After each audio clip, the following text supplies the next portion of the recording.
il-ħadd it-tajjeb. Illum 10 ta' Lulju il-15 il-ħadd ta' żmien ta' matul is-sena u nilqakom għal din il-quddiesa mmexxija mill-Arċisqof Ċarles Scicluna mill-Monasteru ta' Klawsura ta' Santa Skolastika fil-Birgu. E kif għadha tiġi ċċelebrata il-festa ta' San Benedittu, patrun tal-Ewropa.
Bl-isem tal-Missieru, tal-Ibnu, tal-Ispiritu Santu, amen. Il-paċi ma'kom. Għażilt li niġi u inqaddes din il-quddiesa f'jum il-ħadd propju fl-10 ta' Lulju lejlit il-festa ta' San Benedittu minn dan il-Monasteru tal-Benedittini iddedikat lill-Loħt San Benedittu, Santa Skolastika. Aħna għandna wkoll is-Sorijiet Benedittini f'monasteru ieħor, il-Monasteru ta' San Pietru l-Imdina. Ejjew nitolbu ħafna l-interċessjoni ta' San Benedittu l-festa tiegħu għada 11 ta' Lulju propju għall-Ewropa, huwa patrun tal-Ewropa u għall-pajjiżna. Imma nixtieq ukoll insellem mod speċjali lil Badessa, lis-Sorijiet ta' dan il-Monasteru u nsellem lilek Arċipriet tal-Birgu, il-Monsignor Raġġo, li huwa l-Kappillan tal-Komunità tal-Klawsura ta' hawnhekk. Nitolbu ħafna wkoll għal vokazzjonijiet għal ħajja kontemplattiva, mhix faċli, imma wkoll missjoni speċjali li jitolbu għad-dinja b'mod speċjali għal paċi fid-dinja, għal Knisja u l-fedeltà tal-Knisja lejn Ġesu. Fil-bidu ta' din il-quddiesa nitolbu maħfra l-Alla ta' dnubietna kollha ta' kemm il-darba aħna ma rajniex lil Ġesu f'xulxin, skartajna l-xulxin, għamilna ħsara l-xulxin. Nistqar l-Alla li jista' kollox u lilkom ħuti li nadnibt ħafna bil-ħsieb, bil-kliem, bil-emil u billi ħallejt mirijieti. Tija tiegħi bl-akbar tija tiegħi. Għalhekk nitlob lill-Imqazza Marija dejjem Verġni, lill-Anġu l-Qaddissin kollha u lilkom ħuti biex titolbu għalija lill-Mulej Alla tagħna. Eħenna lina Alla li jista' kollox jaħfrilna dnubietna u jwassalna l-ħajja ta' dejjem. Mulej ħniena, Kristu ħniena, Mulej ħniena. Glorja l-Alla fil-oli ta' smewiet u paċi fl-art lill-bnedmin ta' rida tajba. Infaħruk, inberkuk, nadurawk, naturġie, irrodulek ħajra l-glorja kbira tiegħek. Mulej Alla Sultan tas-sema, Alla missieli tista' kollox, Mulej Iben waħdini Ġesu Kristu, Mulej Alla ħaruf talla bin il-missier. Int li tneħħid nubiet tad-dinja ħenna lina, int li tneħħid nubiet tad-dinja ilqa' talb tagħna, int li qiegħed fuq il-lemin tal-missier ħenna lina. Għaliex int waħdek qaddis, int waħdek Mulej, int waħdek il-għoli Ġesu Kristu mal-Ispiritu Santu fil-glorja tal-Missier Alla. Amen. nitolbu. U Alla int tur id-dawl tal-verità tiegħek lil dawk li jitbedu mit-triq it-tajba u bekk tajnhom jerġgħu jsibuha. Għamel li kull min jistqarr li hu nisrani ibiet minnu kull ma jtebba lil dan l-isem u jfittex biss dak li għamillu ġieħ. Bibnek Ġesu Kristu Sidna li Alla u miegħek jgħixu jsaltan fl-imkien mal-Ispiritu Santu għal dejjem ta' dejjem.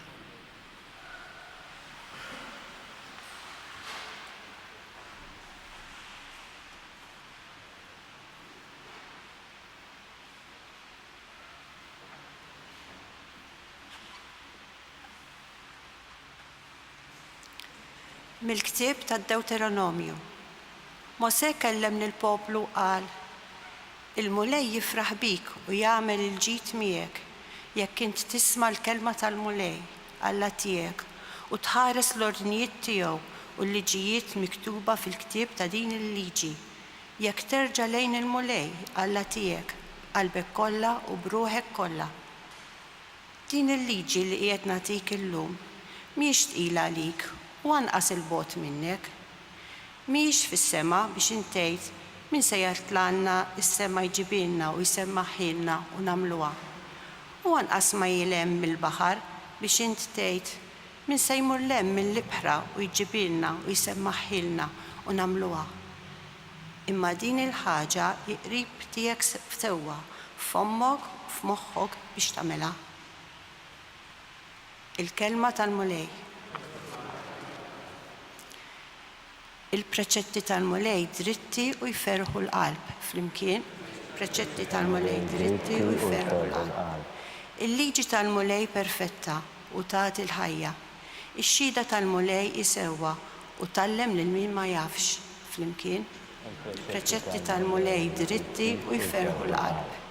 Il-preċetti tal-mulej dritti u jferħu l-qalb.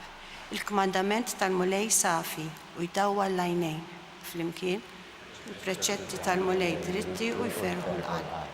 Il-biża tal-mulej sinċir u jibqa' għal dejjem. Il-ġudizzji tal-mulej sewwa u msettqa għal kollox flimkien. Dritti u jferħu l-qalb. Eżis mid-deb l-aktar fin, oħla mill-għasel u mill-ktar tax-xhieda flimkien. Il-preċetti tal-mulej dritti u jferħu l-qalb.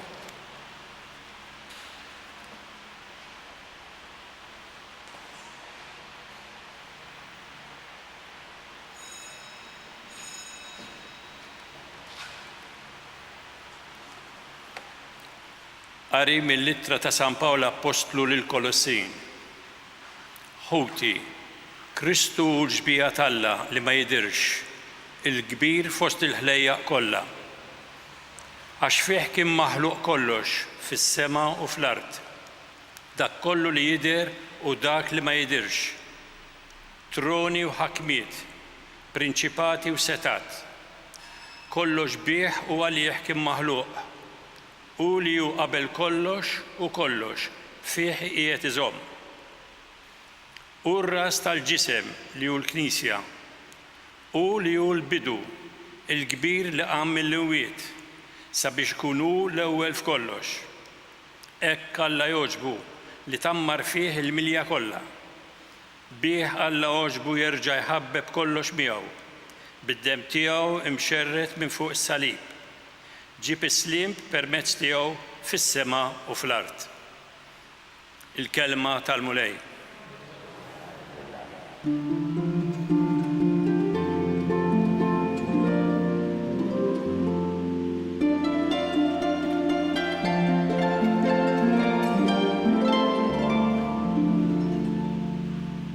Il-klim tiegħek mulej huwa spiritu u ħajja. Int għandek il-klim tal-ħajja ta' dejjem.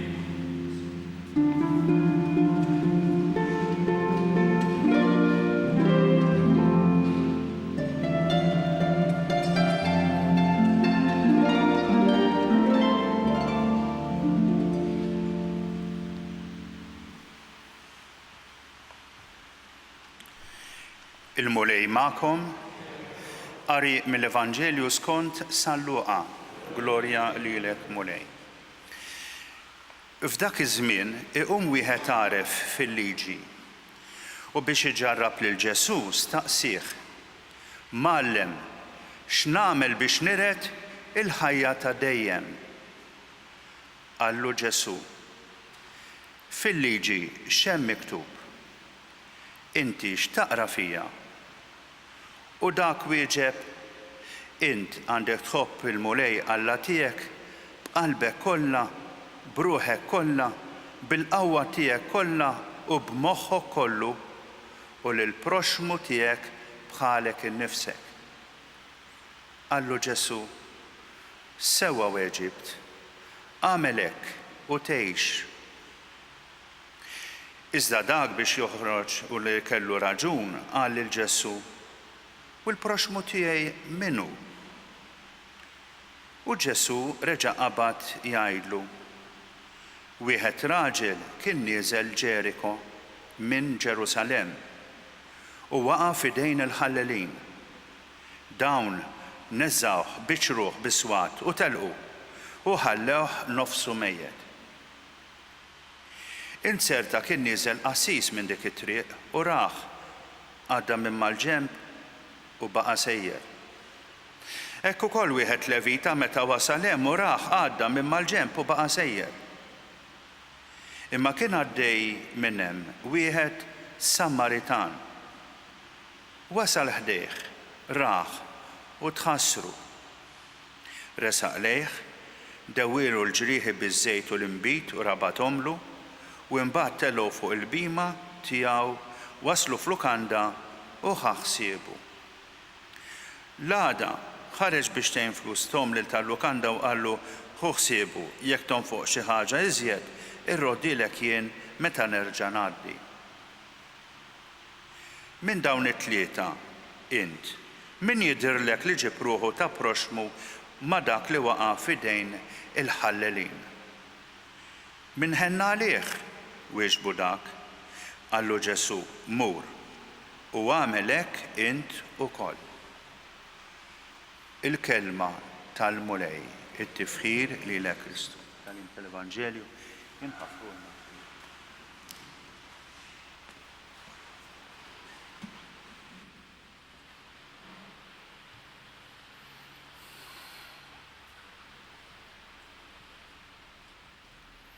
Għalmenu għal darba Ġesu jiltaqa' ma' avukat bravu.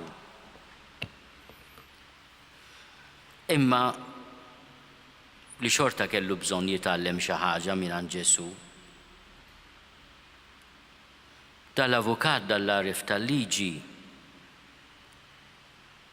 kellu fih ix-xewqa li għandna l-kol kemm aħna. Kif x'nagħmel biex niret il-ħajja ta' dejjem. Dan ir-raġel dal-avukat mhux biss ried jgħix, imma ried jgħix għal dejjem. U Ġesu juża l-erf tiegħu jgħidlu: Ma x'hemm miktub fil-liġi inti li studjajta? Ma ssibx risposta hemmhekk? U dal-avukat bravu jagħti risposta tajba ħafna. Fil-fatt Ġesu qallu: Sewwa għedt. Għaliex? Għaliex minn dawk il-liġijiet kollha għażel l-aqwa waħda, il-liġi tal-imħabba. Ħobb il-Alla, ħobb il-proxmu tiegħek. Ħobb jekk trid tgħix u tgħix għal dejjem, trid tistaqsi lilek innifsek: imma jiena qiegħed inħobb. Għax min iħobb tassew, tassew, jibda l-ġenna minn hawn. Min jobot ma ngħidilkomx qiegħed fil-purgatorju, beda jduq l-infern. Min iħobb u min iħobb tassew jibda jduq il-ġenna. Tajdu l-imma ikun hemm id-batija. Il-ġenna forsi jifranka jenna dik il-mulej, imma aħna hawnhekk għadna fit-triq, ma nistgħux nevitaw id-batija li ġib magħha l-imħabba.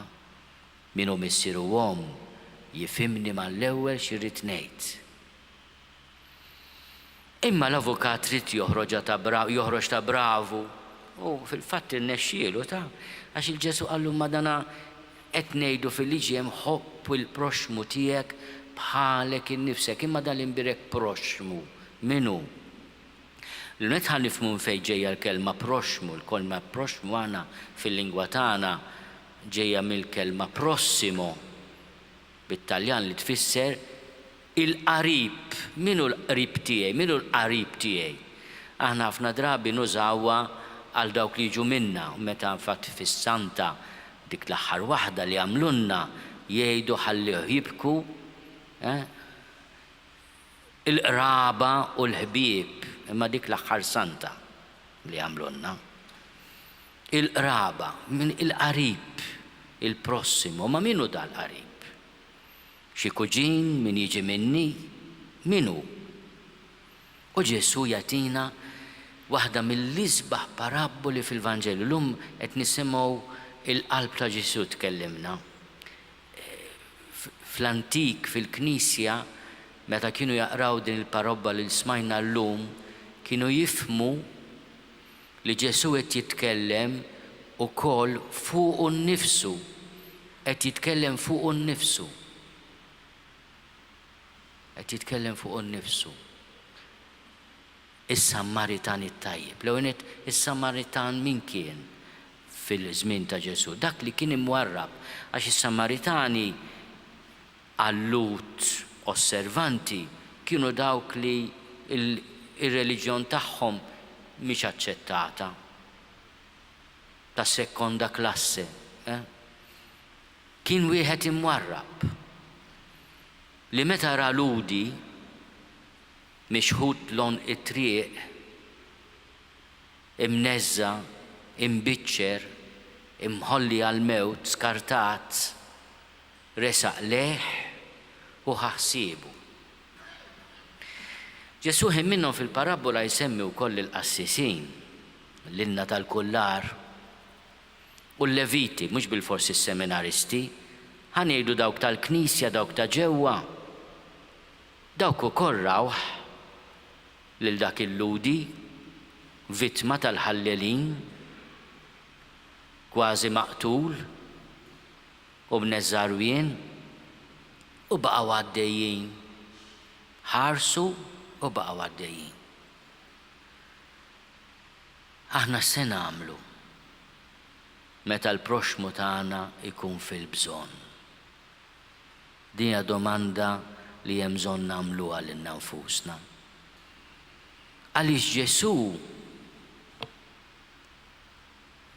lil dan l-avukat bravu jgħidlu kelma u ta' min niftakruha u nifhmuha. Mur għamel hekk int ukoll.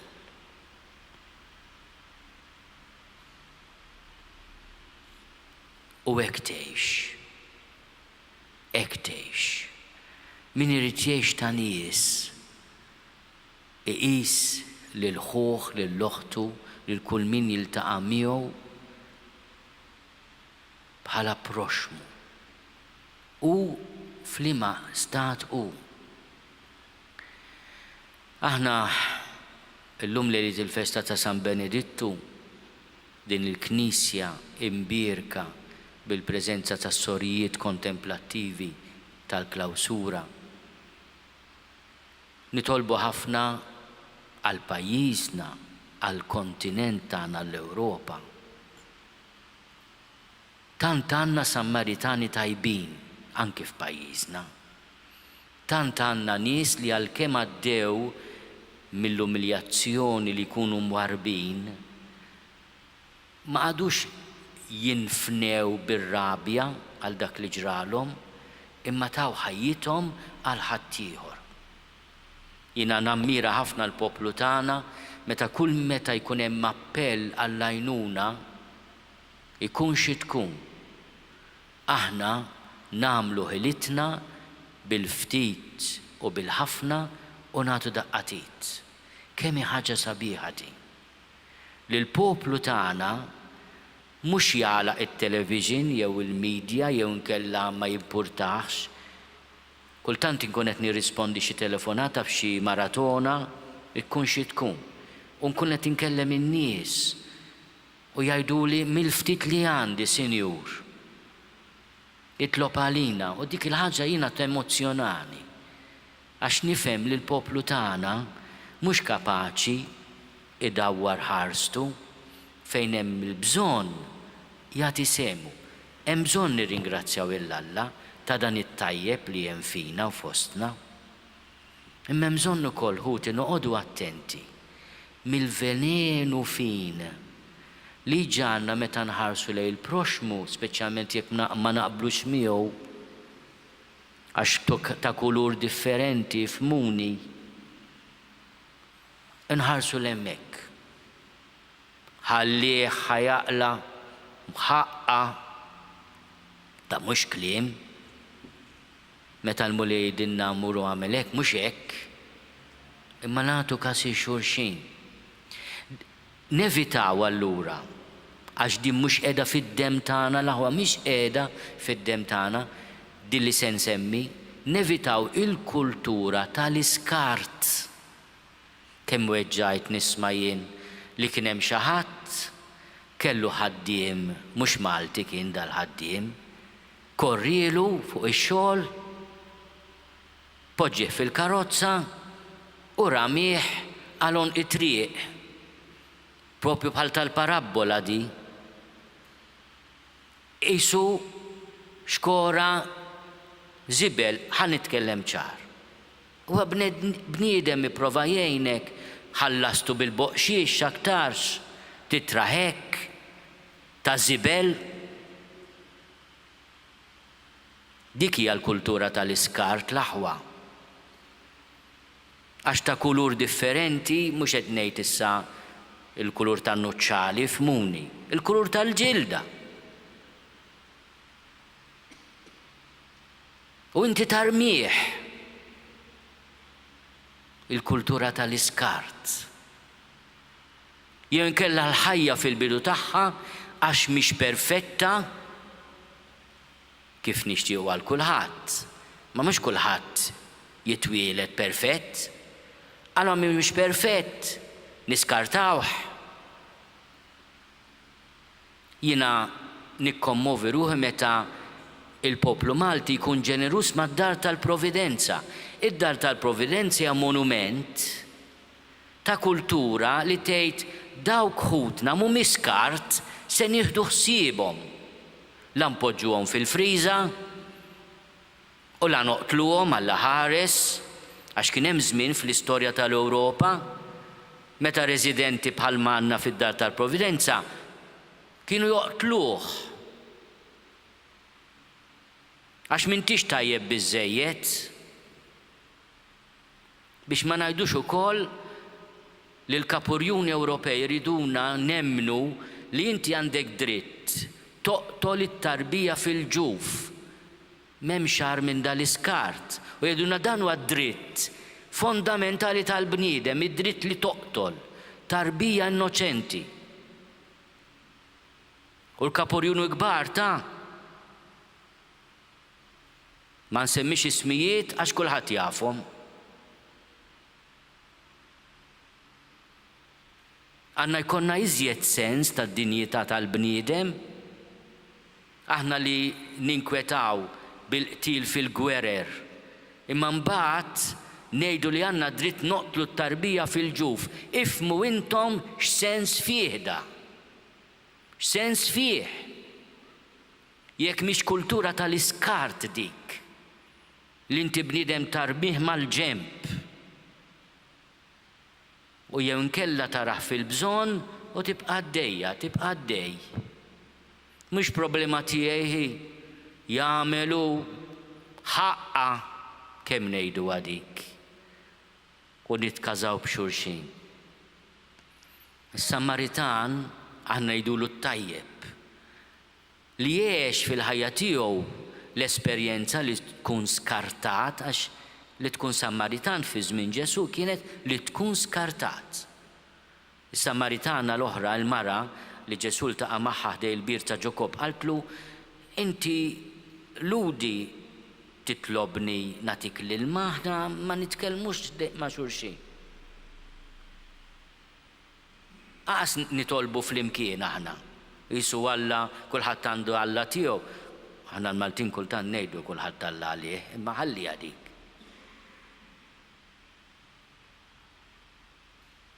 Ġesu qed jallimna ngħixu ta' nies billi nirreżistu il-kultura tal-iskart. Tatik x'tatik il-liġi u tgħid x'tgħid il-liġi meta għażel il-liġi tal-imħabba bħalma għamel dak l-avukat bravu. Għax inti tgħid li imma jiena qed nimxi skont il-liġi għax il-liġi tħallini. Il-pajjiżi kollha tal-Ewropa brarraħna l-abort skont il-liġi. Imma l-għażla fidej kull wieħed waħda minna. Tgħid li mela kif qed tgħid inti jista' jidħol l-abort u kulħadd jagħżel hu. Ma nafx jiena l-qudiem se nagħmlu aħna għax għandna liġijiet bil-mustaċċi diġà u bid-daqna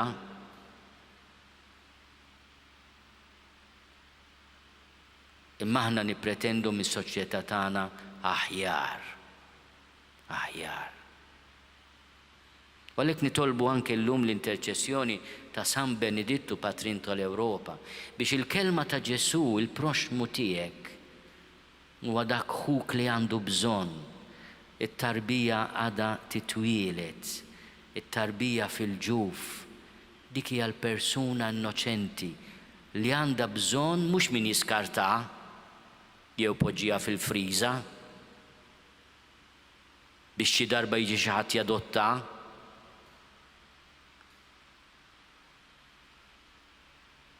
Imma għandha bżonn min iħobba tas-sew.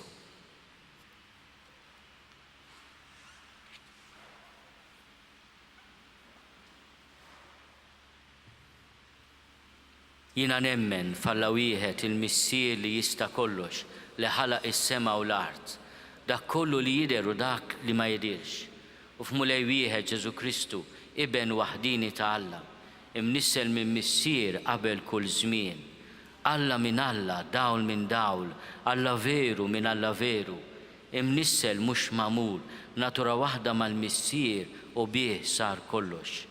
Niżel mis-smewiet għalina l-bnedmin u għal-fidwa tagħna.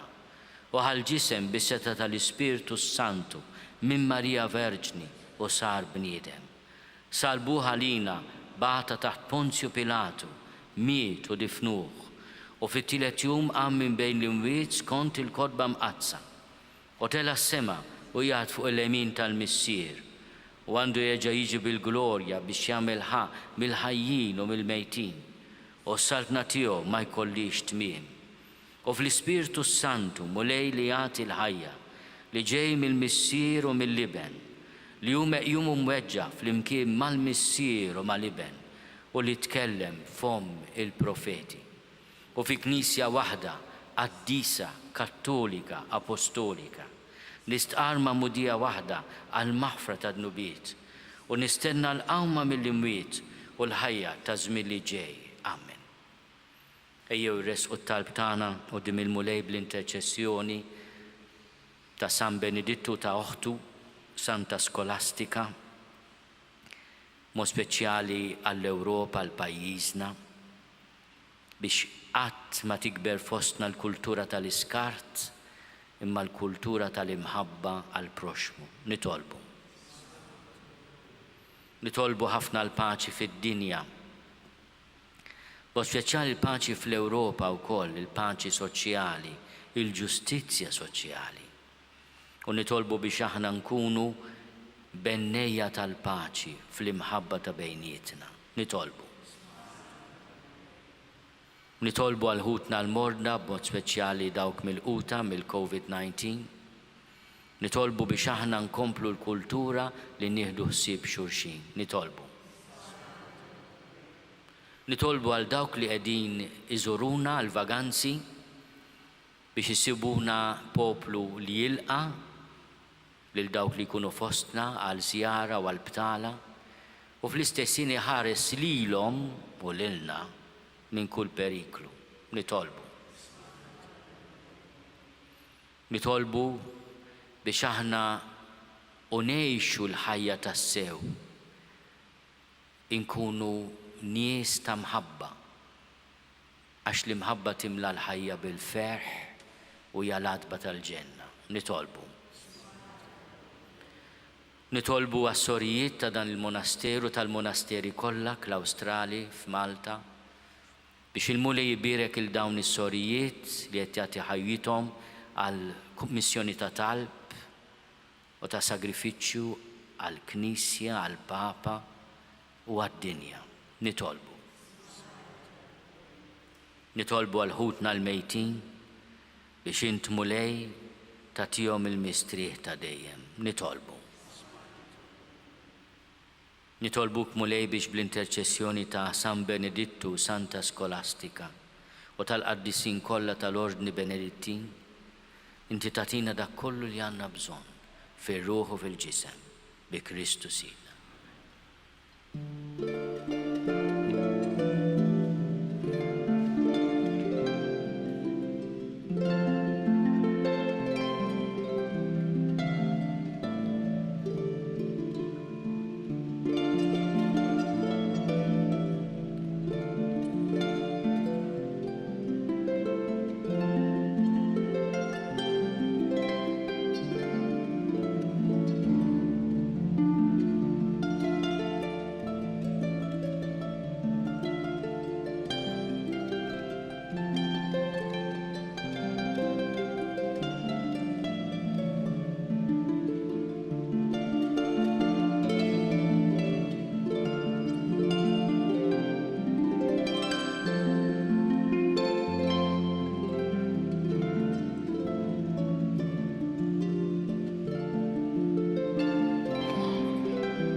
Nitolbu ħuti biex is-sagrifiċċju tiegħi u tagħkom ikun jogħġob lil Alla l-Missier li jista' kollox.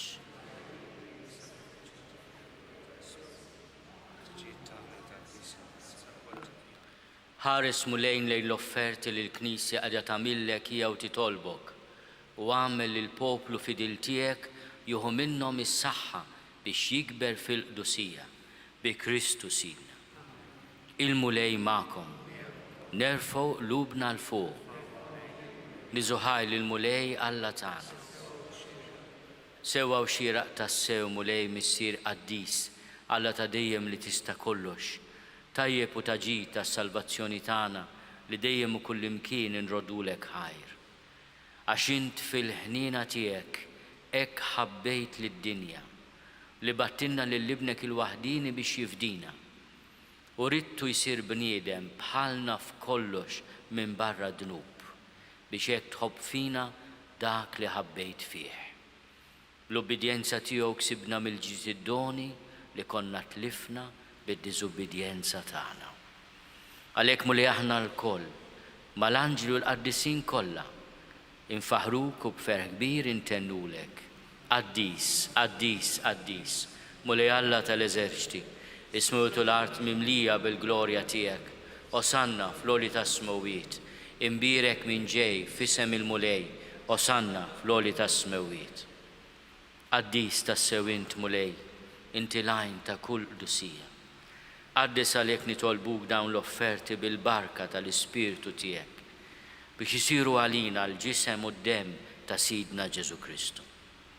Li meta kien se jingħata biex minn rajħi bati, ħal ħobs, ratti l-ħajr, qasam, tali d-disċipli tiegħu u qal, ħudu u kullu l-koll minn dan, għax dan huwa ġismi li jingħata għalikom.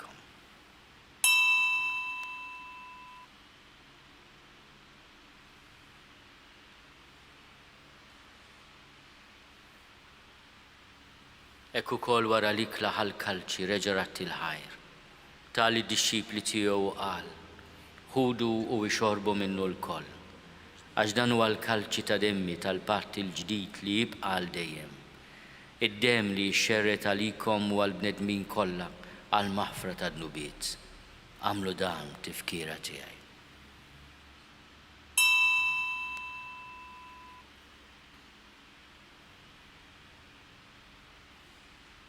Dan hu l-misteru tal-fidi.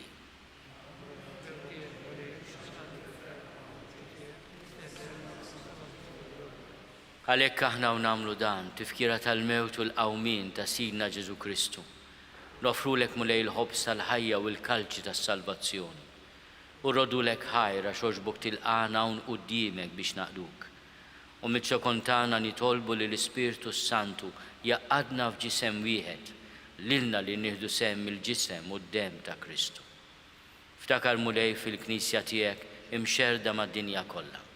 U qed taqaf l-imħabba flimkien mal-Papa Franġisku, miegħi għaddej tiegħek mingħajr ma jistoqli, mal-Isqof Joseph li qed jgħinni, mal-Isqof Anton u mal-Ministri tiegħek kollha. Ftakar ukoll fħutna li raqdu bit-tama tal-qawmien, ftakar fil-mejtin kollha. Daħalhom quddiemek fid-dawl tas-seb tiegħek. Ħenna lina l-koll nitolbuk, għati lilna wkoll il-wirt tal-ħajja ta' dejjem, flimkien mal-Veġni Mqazzom Malla Marija, mal-Arus tagħha San Giuseppe, mal-Apostli, ma' San Lawrenz, ma' San Benedittu, Santa Skolastika u l-qaddisin kollha li jgħixu fil-biberija tiegħek sa mill-bidu tad-dinja. Għamel li magħhom infaħruk u nsebħuk Ġesu Kristu ibnek. Bi Kristu, ma' Kristu fi Kristu, jingħata lilek Alla Missir li tista' kollox, flimkien mal-Ispirtu Santu, kull ġieħu glorja għal dejjem ta' dejjem. Ejjew nitolbu kif għallimna u ridna nagħmlu liben ta' Alla Ġesu għas-salvazzjoni tagħna. Missierna li inti fis-smowwiet jitqaddes ismek tiġi saltnatek, ikun li tritint kif is-sema ekda fl-art. Ħobżna ta' kuljum għatina llum, aħfrinna dnubietna palma naħfru l-minuħati għalina. La ddaħħalniex fit-tiġrib, iżda eħlisna mid-deni. Eħlisna nitolbuk mulej minn kull deni. Għatina fit-tjieba ħnina tiegħek il-paċi fi żmienna, biex inkunu ħilsa dejjem mid-dnub u mħarsa minn kull inkwiet. Aħna u nistennew u nittamaw il-għena u l-miġja tas-Salvatur tagħna Ġesu Kristu. Mulej Ġesu Kristu li għat lill-Apostli tiegħek. Inħallilkom is-sliem, natikom is-sliem tiegħi. La tħares lejn dnubietna, iżda ħares lejn il-fidi tal-Knisja tiegħek. Għatija stimulaqda li int trid fiha, int li tgħixu s-saltan għal dejjem ta' dejjem. Il-paċi tal-mulej tkun dejjem ma' għatu l-paċi li xulxin.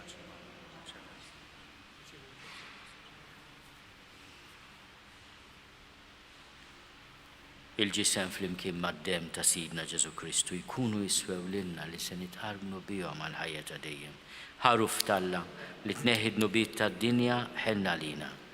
Ħaruf talla li tneħħi dnubiet tad-dinja ħenna lina. Ħaruf talla li tneħħi dnubiet tad-dinja għatina l-paċi. Mulej Ġesu Kristu bin Alla l-ħaj. Bil-mewt tiegħek kif rid minnek il-missier u bil-ħidma tal-Ispirtu Santu intajt il-ħajja lid-dinja. Dan il-ġisem u d-demm qaddis tiegħek eħlisni minn ħtieti kollha u minn kull ħażen. Żommni dejjem fidil lejn il-kmandamenti tiegħek u tħallini qatt ninfiret minnek.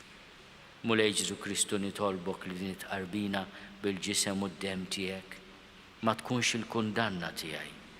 Iżda ħnina tiegħek tkun għalija ħarsien u l-fejqan ta' ruħi u ġismi.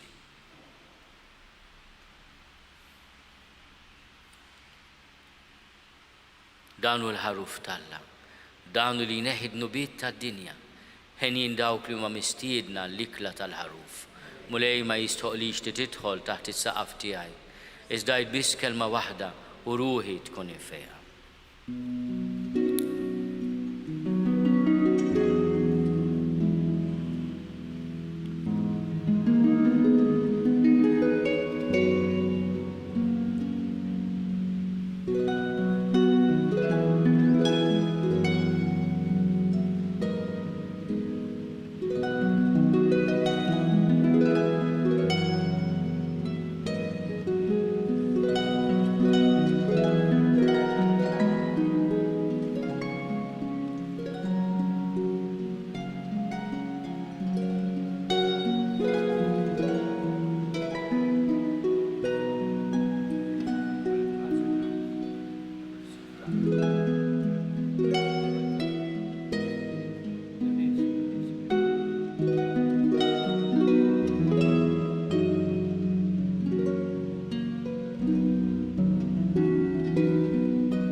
Nitolbu.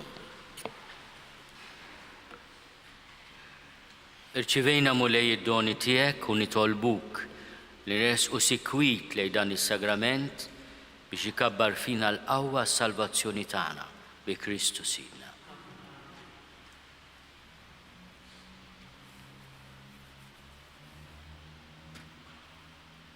Nirringrazzja mill-ġdid il-Madre Badessa u s-sorijiet tal-Monasteru ta' Santa Skolastika hawn fil-Birgu, lill-Arċipriet tal-Parroċċja ta' San Lawrenz, lill-Kappillan Monsignor Ruggie u nawgura minn issa il-festa tajba lis-sorijiet u l-Benedittini kollha għall-festa ta' San Benedittu għada 11 ta' Lulju.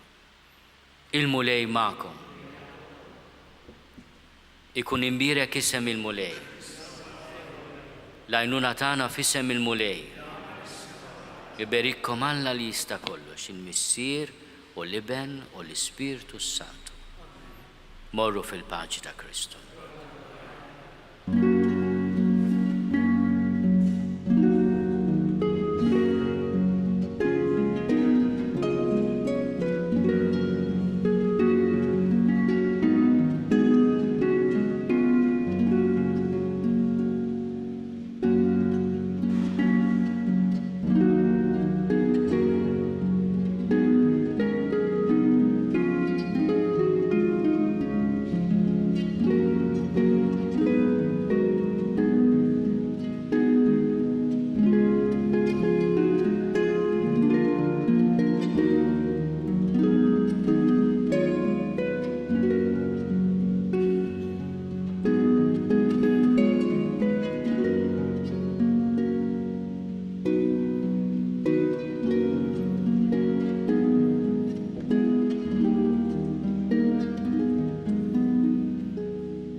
Naslu fit-tmiem din il-qoddisa mill-Knisja dedikata lil Sant'Anna fil-Monasteru tas-Sorijiet Benedettini fil-Birgu, knisja li nbniet 340 sena ilu minn Lorenzo Gafà.